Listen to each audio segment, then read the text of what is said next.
Welcome. Hopefully you can hear me. So get ready here. Looks like some folks are joining. Welcome, Don. Welcome, Kevin. You guys can hear me. If one of you would just be kind enough to send me a quick chat message, that would be awesome. Hopefully you can hear me. Oh, look at that. Can hear me. Thank you, Kevin. Thank you, Greg. As I tie my shoe here, welcome to my office. I hope you guys are having a great day. I thought I'd get started a couple minutes early and get set up, and let people join. We'll probably get started about a minute or two after the hour. Thank you, Don. I see that you can hear me too. Just want to show off my Bryj formal wear here. If you're interested, we have a coronavirus discount. So very inexpensive. Comes with an OCR system actually. So all right, hysterical. All right. Woohoo. All right, that is just the start of a series of bad jokes. So I think I know where so far everyone's joining from. I'm guessing, Don, you're coming from Florida. We got Kevin from California. La La Land, I think. Greg, not sure where Greg is, maybe Kansas. Brooke from Canada. Hey, as you're joining, if you feel so inclined, please feel free to chat me your physical location while we gather here. I've got 11:58 Central Time.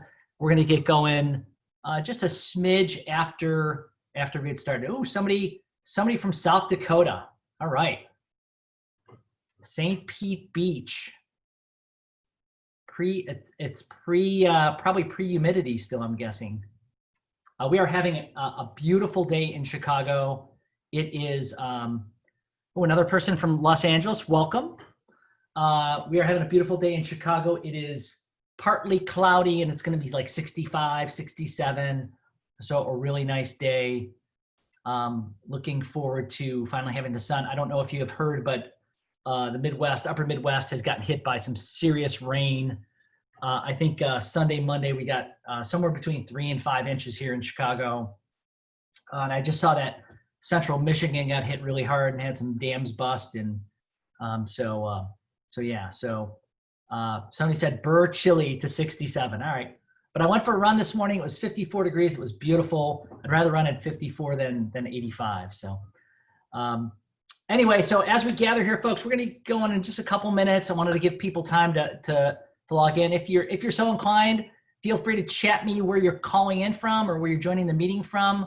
We've got people literally from all over the country, and I think we've got somebody from Pittsburgh. Pittsburgh is representative, and I think we've got someone from Toronto, somebody from Colorado. So excellent. Another person from Florida. Welcome all. For those just joining, we're going to get going at about one minute after. So I got about another minute, and I'm going to kick off. This is one of my favorite pictures, by the way. If you're a Michigander, and I know we have at least one Michigander on the line. This is a picture from the top of the Mackinac Bridge. And if you haven't been to the Mackinac Bridge, I highly recommend it. It was kind of an inspiration for a product I created in my past called Mackinac. And also you can see in the lower right-hand corner of your screen that's our bridge logo, which is intended to show that entree to the Mackinac Bridge. Our concept in starting was really about building bridges between companies, building data bridges, building workflow bridges, building human bridges, so that we could share data and not necessarily have to share faxes and paper all the time. So just a little history. You won't be quizzed on that. But that is a little bit about Bryj. And this is, I think, one of the just coolest pictures. One thing I think about is cool about the picture is, I don't know if you can notice this guy, how tightly he's holding onto the railing, and that I think he's from like Google or something. And and climbed up there and probably was regretting it getting back. But I also think the photo is cool because the guy had to stand on the opposite tower, is probably over here on the other side taking this picture. Great picture. Anywho, so welcome. My name is Mike Hurley. We're going to get started with our webinar. Happy Wednesday. I like saying that, especially in these times. We should all be grateful to be healthy and well, and I hope that this webinar finds you safe and healthy. Welcome to my office. You're seeing my friend Woody. That is so I don't feel all too lonely because I can't see any of your faces and may or may not be interacting with you very much. But thank you for joining. We're going to talk about really intelligent document capture and claims today. So the context is going to be claims, but really the concept, the overall concept is how do we use AI and machine learning to really drive cost, drive customer experience, drive efficiencies in our business in what looks to be a really tough economy over the next several months, right? How do we drive through things with solid information, good technology, and a good plan. So thanks for joining. You shouldn't hear any sales stuff. We're not going to talk a lot about product. If you're a tech person and came to see an amazing example of AI, we're really going at both a business and a technical audience. So we're going to drive right down the middle of that. But I'm happy if you're a business person and we're not getting far enough into the weeds on business stuff, let me know. If we're a tech person not getting far enough into the tech stuff, let me know that too. Typically what we'll do is, because it's only a 35-minute or so webinar, I will probably kick those to a separate meeting. But thank you for joining. I wanted to start with kind of a little factoid here. Some factoids. I'm a big fan of an organization called CAQH. I can't remember what CAQH stands for, but CAQH is a great organization, does a lot of good work around improving processes between payers and providers. Also does work in dental. But that $635 million you see up on your screen is the potential annual savings for just medical claims between payers and providers. So we could save $635 million a year if we could get this problem right. What they also said was about 96% of claims, of all claims right now that are submitted, are coming in electronically via EDI, electronic data interchange, which maybe everybody thinks it's more like closer to 99%, 96%. And why that's important is, and I want to quote CAQH here carefully, they say that the medical industry may be approaching a threshold that effectively represents full adoption of electronic claim submissions. And I found that interesting. This is 2019 data. I think that's interesting because I think we're all assuming that it's creeping up, but I think we finally hit that threshold where we're there. And what that means is that we've got something like 372 million claims were processed manually last year. And that volume grew by 14%. So while we're at full adoption, the manual processing and paper claims are growing by 14% a year. 14% of 372 million is quite a bit. So as you can see, paper claims processing remains expensive. It's challenging. I've been working on it for 25 years, and we're still looking for that right combo of ways to really drive down costs. I was thinking this morning about this ad for the Trio. I know I'm dating myself, but several years back where it said, don't just stand there, and had a guy on like an escalator doing his email or whatever while he's moving. So I'd say the same thing about this webinar. Please don't just sit there. If you've got questions, you can see on that little panel at the bottom of your screen, you can chat me something. I'm flying solo today, so I can't do a lot of chatting.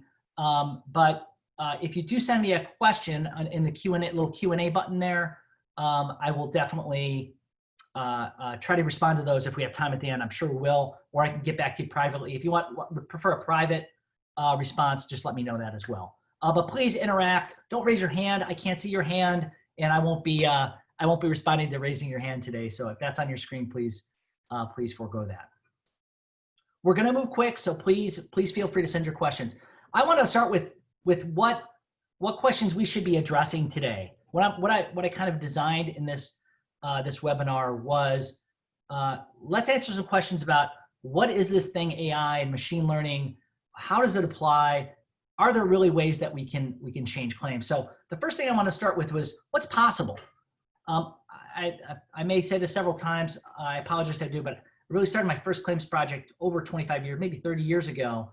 And what's possible then, or what was possible then, is really different now. And the game has really changed, especially over the last 2-3 years.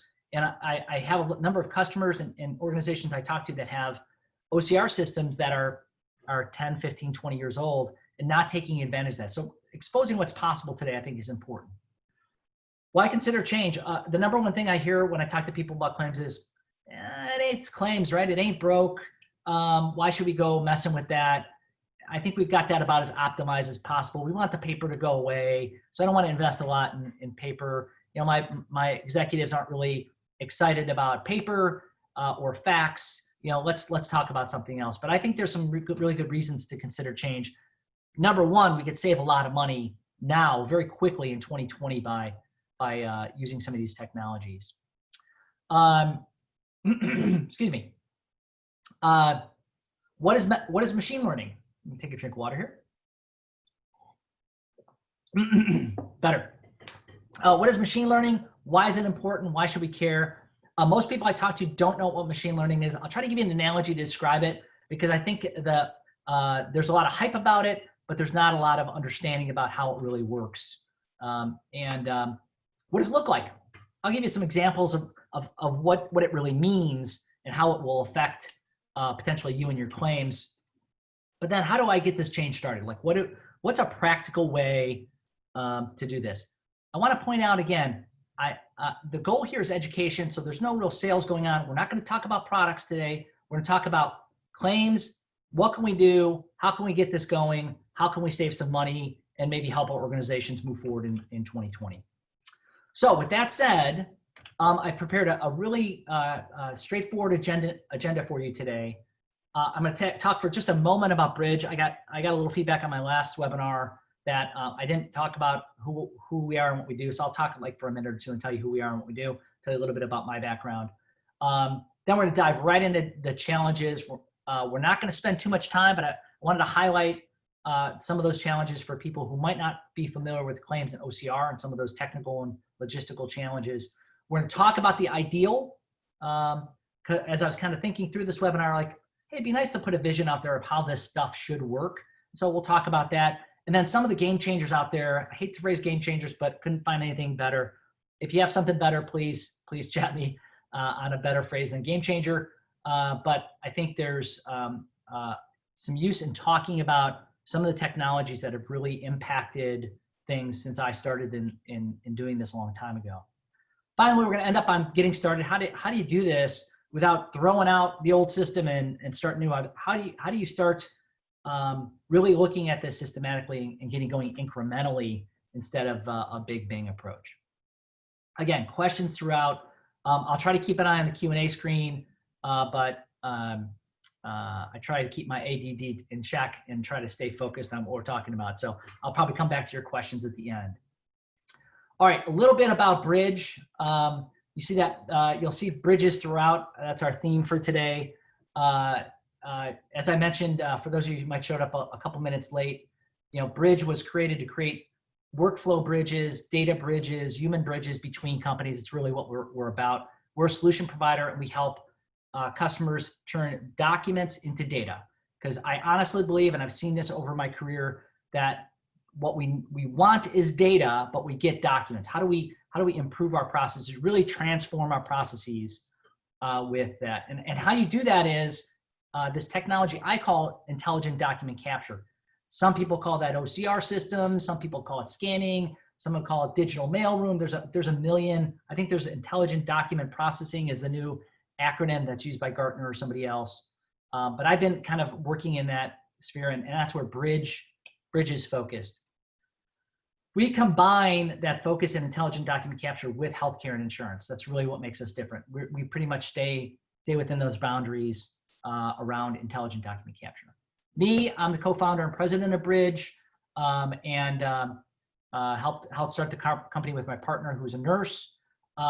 We're about digital transformation. We're about using intelligent capture and things like RPA, robotic process automation, enterprise content management, ECM, and workflow to really create bridges between companies, help them solve. That's what I've been working on for a long time. And our focus right now is, because there's so much paper out there still being keyed, our focus today and in our mission has been really on using healthcare capture and AI to really drive this forward.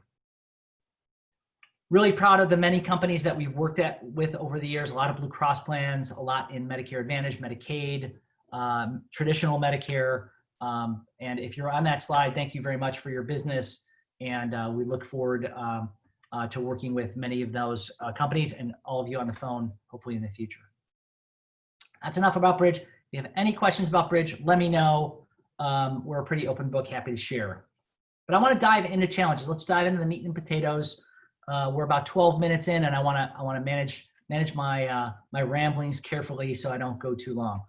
So back to that CAQH analysis I talked about before, which again is worthy reading. If anybody wants that link or can't find it on Google, just let me know. I'm happy to share it. If you search for CAQH 2019 Index, you'll find it.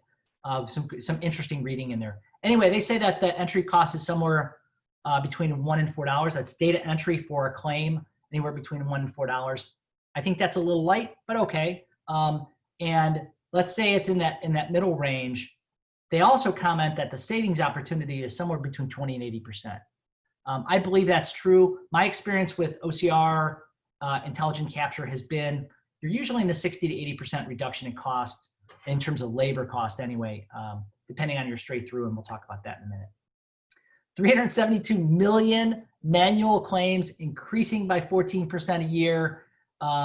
Really an amazing story that I think is really hidden. We don't talk a lot about claims. I don't hear people talking about, oh, these paper claims are a real problem. I think part of it is because many organizations have outsourced their claims. I know there are some folks that believe in it. I think there are great situations where outsourcing makes sense. But my experience is there's a number of hidden costs in outsourcing as well, right? Some of them are quantitative, where I'm having to pay a little extra for these things. I might have internal costs where I'm still having to open, prep, sort, and ship these documents off regardless. But I still have management, reconciliation, control issues. I highlighted control here because I think that's a big deal. I still have to manage quality and SLAs. And some BPOs are great, do an awesome job. And some are a little bit less quality oriented. I am a big fan of looking at that relationship and saying, hey, how are we doing? What's the report card? How is that going? How is our outsource relationship compared to insourcing this? What are the costs? I think there are costs and challenges with insourcing as well, and they have to be addressed, right? I've got people I have to, if I haven't outsourced the mailroom, I have people costs for open port prep, scan, sort. I have personnel issues for keying and data entry. I have technology issues, especially if that technology is old. People think, maybe I just outsource this instead of buying new technology. But certainly maintenance costs, technology upgrades can be really expensive if you insource. And you still got to manage SLAs on a variety of fronts, not just claims, but there's a bunch of different ways that costs can be driven there. So that's on the hidden cost side. The only other areas I really want to talk about are technical and logistics kind of components. So most people don't realize, if you look at the form, it looks pretty mundane, right? It doesn't jump out at you. But the 1500 has over 200 fields. The UB04 has over 400 fields. And you say, oh, I might not have to enter all those. Well, maybe not. It depends how your business rules work. And there's certainly a technical challenge. Reading all that information is just a challenge for many OCR systems or for many entry operators, no doubt about it. Scanners are electromechanical devices. They're tough to deal with. They break down. They need maintenance technicians. They've gotten better, but they're still a challenge from a technical perspective, integrating with the software, managing that integration. Faxes are a technical challenge, right? We got to get those from a fax server typically and make sure they're integrated to our workflow. We've got image quality issues with both scanners and faxes, but claims can be emailed via secure messaging. They can be uploaded to a portal. There's a variety of reasons that you may get or ways that you may get a fax. Some of them may be high quality, some may not be. We have a lot of black and white forms. Recently did a little project, proof of concept project with a customer that gets several hundred black and white claims faxed per day. And as you might imagine, that's a challenge. Most OCR systems don't deal with that well, and those have to be outsorted and keyed, as do handwritten claims. A number of member submitted claims will come in on handwriting. So that handwriting piece, while you might think, it's not such a big deal for claims, it can help out. And we'll talk about that when we talk about the ideal. You've also got attachments, EOBs, EOMBs for Medicare, medical records attachments, and we'll talk about attachments a little bit later, really a challenge. And then what most people don't realize is you still have to create an 837, EDI 837 file at the end to be ingested in. And creating that 837 from a paper document is no small feat and requires some really careful management of the data to make sure that you're pushing the right data in the right fields. Logistics are no simple task either, especially if you're insourcing.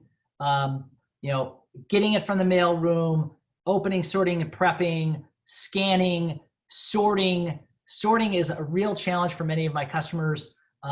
Sorting the CMS1500s from the UB04s, the singles from the multis, the reds from the blacks, the attachments. Sometimes can have a whole cubby hole of ways that things need to be sorted. It's really a challenge. And gosh, wouldn't it be great to get rid of that? Other challenge on the logistics side, I've got challenges with OCR reads, right? Sometimes an OCR will not read a character correctly or has a low confidence on it. We need to deal with that, as well as rule exceptions where it broke a rule. Hey, I didn't find this member ID. How do you want me to deal with that? There's typically some data entry involved, not always, but in most cases, and we have to deal with that, as well as reconciliations through the whole process. Reporting is always a challenge.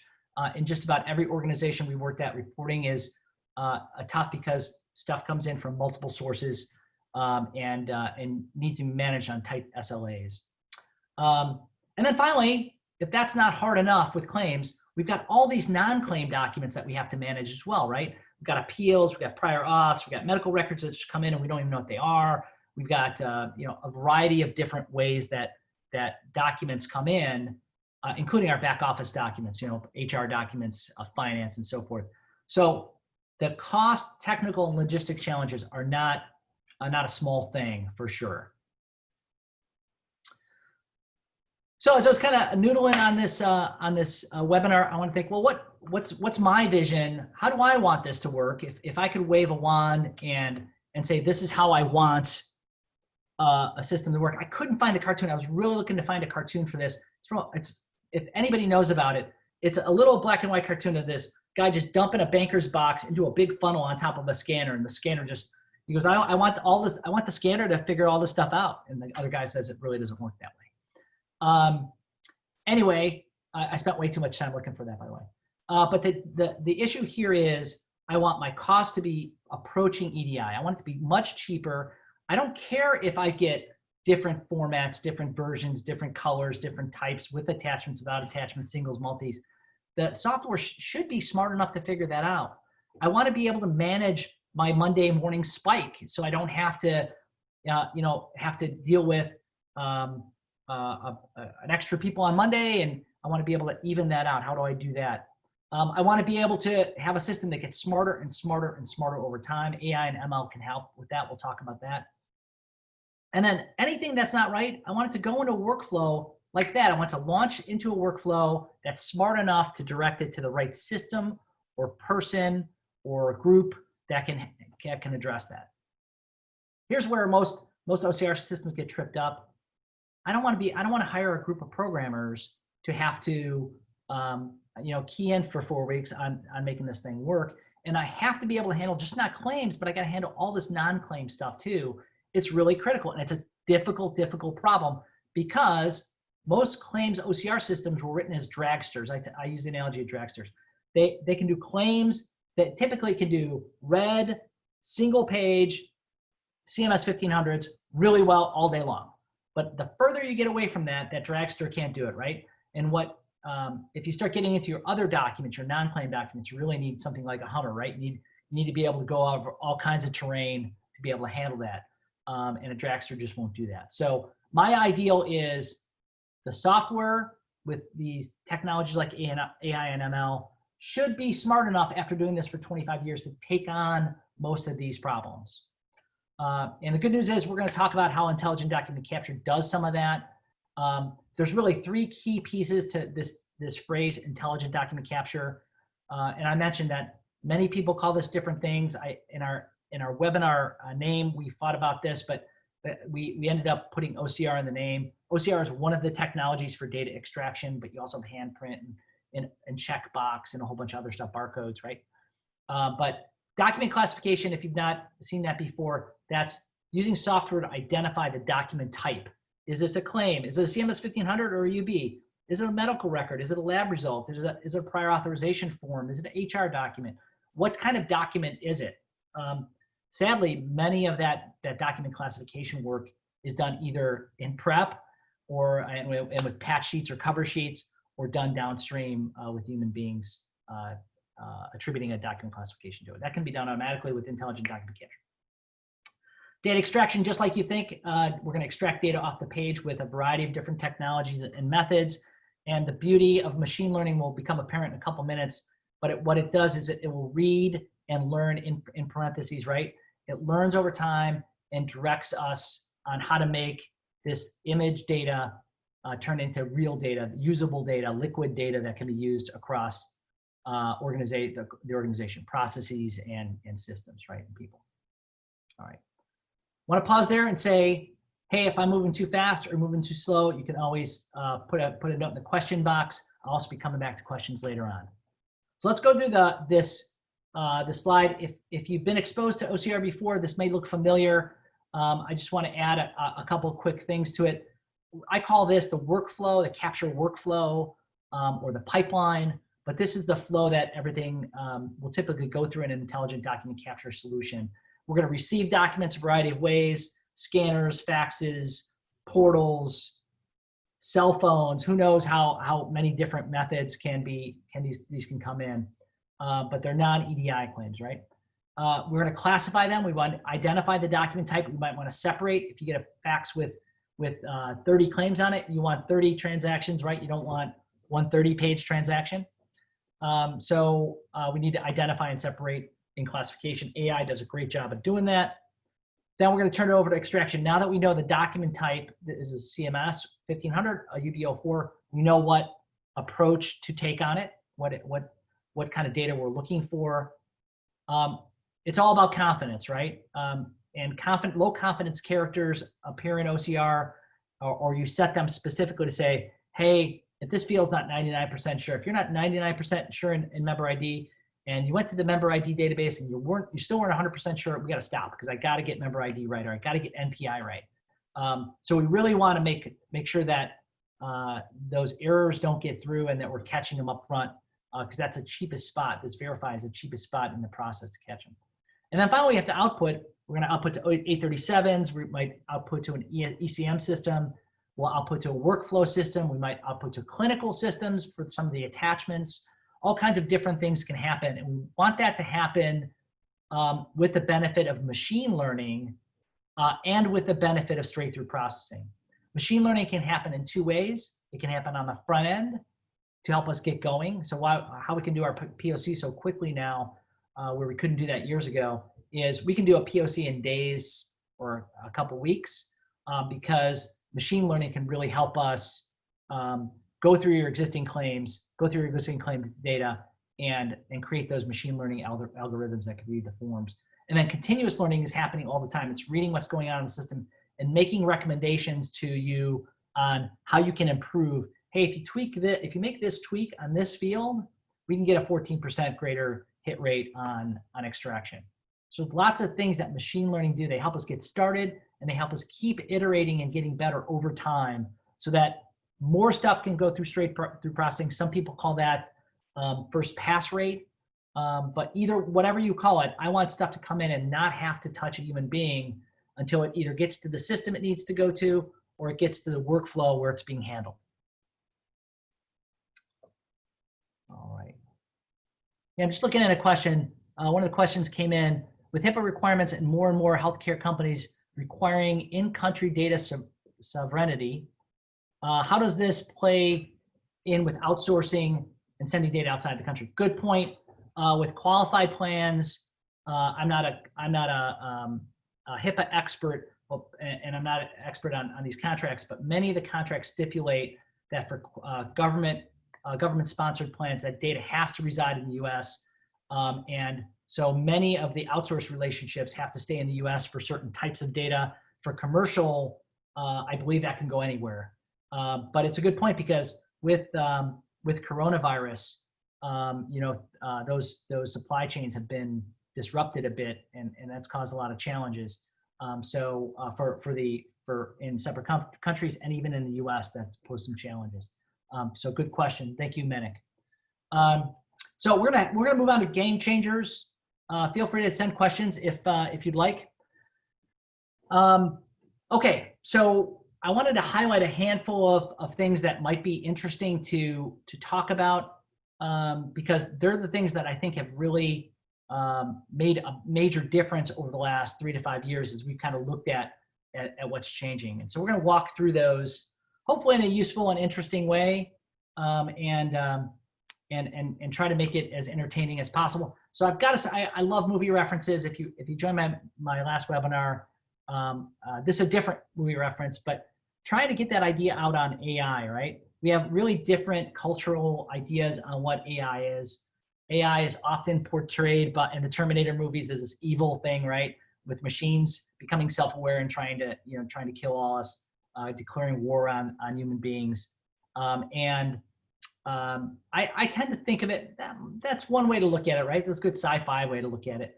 But I recently rewatched the movie Her, which has a different kind of angle on AI. And definitely not a kid's movie. Don't watch it with the kids, please. But it's about a guy who gets a new OS for his phone. It's set in the near future. And this OS has AI. And ultimately, the phone learns about him and helps him become a better person. And they fall in love. And it's an interesting love story of a man falling in love with his phone. And if it sounds weird, the movie is really strange. But it's a good way to say that AI doesn't have to be this evil thing that we don't understand and attacks us. It can be a friendly thing that can really make our lives better by learning our context, learning what we need to do, and helping us move forward. So with that said, I want to talk a little bit about what machine learning is. And I like to call it smart learning. I think one of the products that we work with calls machine learning smart learning. I think it's a great phrase. This is the University of Chicago library. I forget the name of the exact library. And it's just a beautiful picture and a beautiful place where we go to learn, right? So I thought it'd be a good backdrop for explaining how we learned as students and how that applies to smart learning. So we all need analogies to learn. And I just thought this might be a good way to explain what machine learning is, because it's often described, if you search on machine learning in Google, you will find incredibly complex descriptions of what it is. But anyway, how a student learns, we were all students hopefully at one point. Professor, we go into our geometry class and professor goes to the whiteboard or chalkboard and starts writing a bunch of problems to explain the concepts of geometry. It's giving us a context and showing us the ideas on how geometry works, right? Giving us sample problems, send us home with homework because he wants to train us. Hey, train your brain on how this works. Create some muscle memory around how geometry works and how you solve these problems. Later on, there's a test, an exam, to make sure that you've got those concepts and that you can go out and apply them in that class and maybe beyond. And hopefully you become a continuous lifelong learner, right? And that analogy is almost exactly the way machine learning works with OCR and with claims. We say instead of geometry, the context is claims. Hey guys, hey machine, we're gonna talk about claims today. I'm gonna first give you some sample problems. That's our truth data. It includes images and actual data that represents the correct data that's associated with that image, right? The image the data that you ultimately sent off and that you wanted to send off in your 837. So we get a 1,000 or so of these, and we'll talk about this in a moment. But the idea is the sample problems are the truth deck will allow the machine to do unattended machine learning, unattended training. So people aren't having to do this, the machine's doing it. There's ultimately another deck you run through to test it. Hey, did I get this right? Just like an exam. Hey, is this good enough to pass so that we can start putting this into production? And that application is definitely production, and continuous learning helps us get better over time. There's a continuous learning capability with machine learning that's really, really a benefit. So hopefully that analogy makes sense. We learned as students, and machines are really teaching themselves the way we were taught by our professors. Very good kind of way to look at it. Quick drink of water before we jump into and finalize how that piece works. So with claims, the key is unattended training. When we looked at different products in the market, some require human-based training. It's called attended training. And I don't want to do that. That's not close to my ideal, right? I want to pour stuff in the scanner and let the software figure it out. That's unattended training. That's what I want. So machine learning actually learns, I should have put quotes around that, and builds those algorithms without human intervention. And I think that's a critical part of us being able to get going quickly and adapt quickly over time. You run a test after you give it that training deck, you run a test deck and you go, yeah, I think this is good. And then the follow-ups are going to be verified by human beings anyway, right? So what we're really looking to do is over time, reduce the amount of human intervention and increase the amount of items that go through without any human intervention, called straight through or first pass, right? So we can get into production pretty quickly because we know over time it's not static, which many OCR systems are very static. It's not static, so we're going to continue to improve it over time with unattended continuous learning, because I don't want people to have to be doing that because it's too complicated with several hundred fields and changes all the time, right? So we want to make sure that to the greatest extent possible, the machine is helping us do that because it already understands what we're trying to do with claims. Excuse me. So let's talk a little bit about image enhancement. If you've done claims in the past, one of the big things that has changed is machine learning has a major impact on image enhancement. While there is a red dropout form, and that might seem like that's great, red dropout forms need image enhancement too. The characters need to be enhanced sometimes. They need to be found or moved around on the page. There still can be a lot of black noise. There can be stripes, all kinds of different things that can happen. So those red dropout forms still need to be enhanced. Faxes, I'll show you an example in a moment. Faxes are particularly problematic, but definitely doable. They became doable about 3 years ago. Most folks that we talk to are not reading faxes and just leaving money on the table from a cost reductions perspective. Black and white claims are also really tough because many OCR algorithms don't do a good job of handling the character form intersections. We'll show you a little bit about that in a moment. And there's also a bunch of form noise. There's pre-printed text and all kinds of other stuff that you're going to see. So just to give you an example of a fax, I hate faxes, but they're an important part of how healthcare communicates, unfortunately. This is a fax, and you can see that the fax is actually shrunk, which is a common problem with faxes. And if an traditional OCR tries to look at that, it's going to go, hey, this doesn't match up with what I expected. It expects it to be stretched out.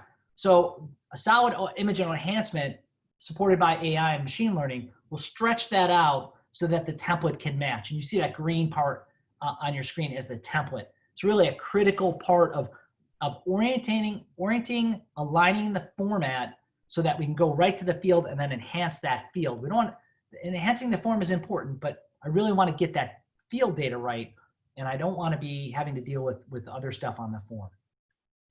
So I want to talk for an example of image enhancement called virtual dropout, which I think is pretty cool because it uses ML and experience over millions of claims to turn the black and white into a red dropout form, right? You got this black and white form. What if it was red dropout? That's what the machine learning is working on, right? It's really helping much more with alignment and recognition. It's getting rid of the pre-printed text in the form. And one of the cool things, there's the ability now to use those APIs to add on to existing systems. So you don't have to throw out your system and go to something new. You can, with things like virtual dropout and other enhancements that you can make to an imaging system, you can do some things that add, for example, this capability to your system. So here's that fax that we stretched, and we now can identify. And what we're really trying to achieve is dropping out that form. It's a little different form, but I couldn't find an example of that for this webinar. But you get the idea, right? We're trying to drop out that particular form. Handprint recognition. I'm going to go quickly. That is my address. In 10 months and 2 days, it's my birthday. Feel free to write that down and send me something fun. But we created these forms as an example of a particular form that was problematic to read names and addresses, all handprint. This is for Illinois Medicaid recipients. Really difficult form on a lot of levels. But the key thing is the particular product we used processed like 300 million items for the U.S. Postal Service a day, and just knocked it dead and did a great job on the handwriting. We got a bunch straight through processing on that. And there are, of course, instances on a bunch of healthcare documents, but specifically the claim where there's a number of claims fields, and we can knock those down. This little number here, this 98, is confidence level. You see that where addresses tended to be a problem in the past, that's really been a big change that we've seen as well. I call this technology word spotting, but one of the other things is, what if I want to look through my attachments as well and look for words that can help me direct it to a workflow, can enhance maybe full text searching of documents in an ECM, can maybe if it finds the word grievance, for example, hey, send this off to the let's do a different process and make sure we get the grievance folks involved, or send this to a grievance person to do a little triage on. So this ability to find and read handprint and even cursive in the context of a piece of correspondence can be invaluable, especially for other things, not claims, but like we have this concept called Appealinator to read appeals and really read the appeal, and based on words like urgent and expedite, actually do different things, or read a prior authorization looking for different procedure codes and diagnosis codes. So there's a bunch of things that you can do with this word spotting capability. Again, back when I was just starting with OCR, that was a dream. Now it works really well. Last thing I really want to talk about was attachments, because attachments are incredibly problematic for many of the companies that we work for. They're having to outsort them, and not outsource, but outsort to them in the mailroom and put those in a separate pile so people can go through them and scan them separately, insert patch pages, do all kinds of craziness to them, right? And the truth of the matter is we do get claims, but we also get a lot of other stuff. And in my ideal, right, I want to make sure that I can handle an EOB and maybe read that EOB to create a more complex transaction for a system or a workflow downstream. I want to be able to read a hospital bill. Maybe I've asked for particular claims a hospital bill comes in. Maybe I want to read that and compare the cost or compare the totals on it. There often are medical records attached, unfortunately, to these. We recently worked on a project where the customer receiving medical records via paper and fax and CD-ROM and secure email and a variety of other methods, but they often come attached to claims. And certainly appeals all kinds of different documents can come attached. And the key here is I want my classification capability to be smart enough through ML to be able to read those document types, identify them, and then extract where you can. Maybe go do some word spotting and find for words on those, or just identify the keywords for an ECM or workflow system so I can get it going. Okay. So I got you through challenges, through the ideal, through game changers. Hopefully that was useful. I want to talk for a moment about questions I get about how to get started. So spent many years as a consultant helping organizations get started with new technology. And a terrible answer is, which most software providers offers, throw that old stuff out. It's crap. You need to buy our stuff. And I think that's a terrible answer, and a hard one to sell to your VP and other executives, right? Because they have questions. Is this going to work? Is this the right approach? Is this really better? How much is it going to cost? What's our benefit? What's in it for us? what's the speed? How is this going to impact production? Will I get better reporting? Will my people be happier? Will my providers stop being angry at me? All those are reasonable questions, and a big bang approach is awful, in my humble opinion, because it puts too much risk on the line, right? You have to do it. And I would say the same thing if you outsource too. Why not look at some different methods? So we came up with an innovation proof of concept. Our idea was, can we do something that's contained and small and inexpensive that will allow people to, with their own documents, leverage a system, leverage AI and machine learning to test the accuracy, the results straight through processing, and to test the business case, the ROI. Are we going to save money with this stuff in a very contained, very secure manner, and then maybe create a recorded walkthrough for it as well, so that people, as they want to show it internally, they don't have to have the software set up and learn how to use the software. They can just kind of walk through how the software works and be able to show people what they can expect from things like machine learning and AI.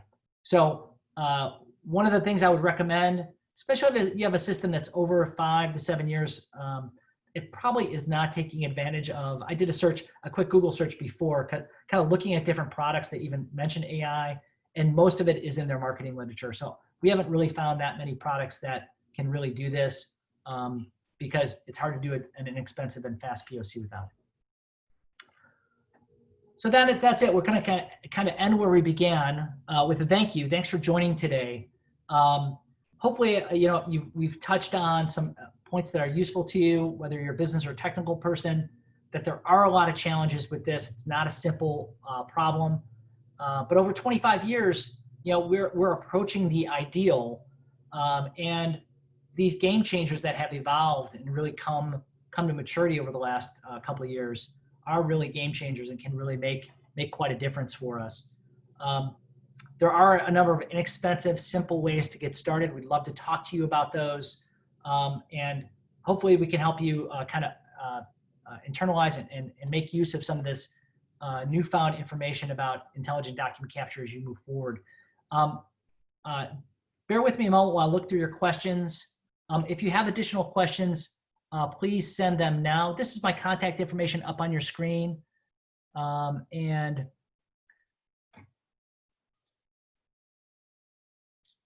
oh shoot, I can't read that one.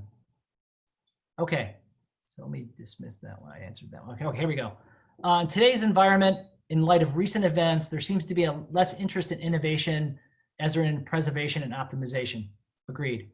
Rather than rip and replace, is there a strategy that's iterative, process enhancement opportunity? How does AI or ML help us? So hopefully great question. So hopefully I answered a bit of that in the POC. My recommendation is always do a POC. They can be simple and easy and really quick in proving the technology. Let me read this other question. How close is the technology to your ideal today? Good question. I would say that there's an 80-20 rule. I would say that of the game changers I talked about and some of the technologies like AI and that, it gets us through that 80%. There's still going to be 20% of your stuff that's just exceptional, that has to be thought through and worked through. But my goal is always to really look through the stuff that's the low-hanging fruit that we can move through quickly, and AI and machine learning and those ideal concepts that I mentioned before are really part of that. Okay, another question. What kind of straight-through processing can I expect? Good question. So my experience has been that first pass rates can be quite much higher than they are. Now, I have customers who have stops on claims, and they always stop on a particular field, or they stop on a field if it's not 99.999% accurate. My recommendation is always to tell people that it really is dependent on your business rules. But I've seen straight-through processing get as high as 80–85% for claims. It's not impossible. It requires some rigor and some use of AI and machine learning. Given your recent experience, what is a reasonable time to live period once POC is concluded? My experience is that because of the way we've done our POCs, we build them with live documents and we use AI, you're actually ready to go We usually recommend our customers pick out a line of business for their claims, not take all their, let's pick out a line of business, let's do the POC. Actually, after the POC, other than determining the environment you want the system to live on, usually you can be live within a month or two, believe it or not. It's really quick, but we'll typically go from proof of concept, which is a non-live event, to a pilot, help our customers get to pilot, which is a low production version of that POC with a particular line of business, maybe just a particular set of claims, and then we grow from there. And that time to live, usually our customers need about 60 days to get IT and infrastructure engaged, but that's usually our approach. Last question, I'm out of time. Can you read document types and keywords for an ECM system for claims and non-claims documents? The answer is yes. And I think, in fact, I think that's one of the key elements to doing these technologies, because these documents that I have to be human and require human intervention, even documents via email, we can now handle via these to automate the keywording, automate the workflow piece for these. So thank you for your questions.